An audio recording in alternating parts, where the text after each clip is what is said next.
Animal health charger आहे की नाही? तुम्ही ह्याच्या अगोदर हे मिल्क चार्जर वापरलं होतं? चार्जर 5 वर्ष वापरत होतो. ही किती रुपयाला आणली होती गाय? ही गाय फुकट आणलं सर. फ्रीमध्ये आणली? कोणी कसाबाला दिलेली होती? हां ते आणलं. तिचं आपण दूध पण चांगलं काढलं, मिल्क चार्जर वापरलं कंटिन्यू, हो. लंपी झाला? सर लंपी म्हणजे याच्या अगोदर मी 3 वर्षाला गाय वापरतो. 3 वर्षामध्ये कधी इंजेक्शन वगैरे असं काहीच नव्हतं. कधीच नव्हतं. थोडंसं जरा मध्ये 1 महिनाभर बंद केलं. महिन्यामध्ये काय झालं, जरा मला डॉक्टर बोलायची परिस्थिती आलं. हा, मी नवीन एक गाय आणली होती. हा गोट्या वाढावं म्हणून किती हजार रुपयाला आणली होती? ते 500 वर आणलं. 25,000 रुपये दवाखान्याला घातलं. त्यांनाच ते लंपी झालेलंच गाय होतं असं आम्हाला संशय. 1 महिन्यामध्ये ते गाय एकदम हळूहळू क्रमेण वीक झाली होती. एक झाल्याने बरं. पहिला पिल्लू त्याला होती ती. काय तुम्ही ट्रीटमेंट केली त्याला?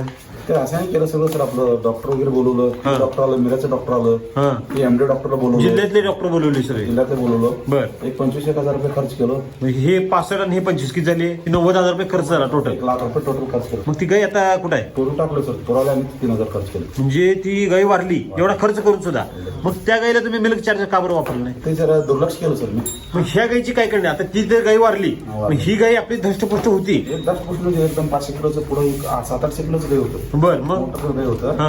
आणि एकदम खानापिना बंद केलं. आणि तिथे इन्फेक्शन होतं ते ह्याला लागू झालं. ज्या वेळेला ह्या गायला इन्फेक्शन झालं त्यावेळेला मिल्क चार्जर चालू होतं का?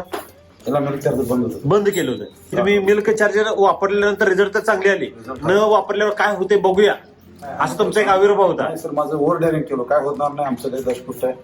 ओव्हर डायरिंग आता त्याचं तब्येत वाढली, सगळं सुधारलंय, आता बंद करून बघू की आता काय होतंय, है की नाही? मनात आलं सर. त्यासाठी केल्यावर आपल्या गायीसाठी माझं जीवापेक्षा जास्त प्रेम करतो मी गायीला. बर. हेच गायला असं झाल्यामुळे मला एकदम दुःख हा. वाटलं. मग मुलाला काय सांगितलं, 100 ग्राम टाक रिझल्ट काय होतं म्हणलं. हा, हा, हा, मुलं टाकलं पाठवून पळत जाऊन एक मिल्क चार्जरचा आणि डबा आणलो. हा. दोन्ही करत तिसऱ्या दिवशी एकदम क्लिअर रिझल्ट आला, दूध आलं, सगळं आलं. म्हणजे बसलेले काही उठली, उठलं आणि सर 2 लिटर मग दूध बंद झालं सगळं. सगळं दूध सगळं बंद झालं होतं. आणि 5-6 लिटर दूध चालू.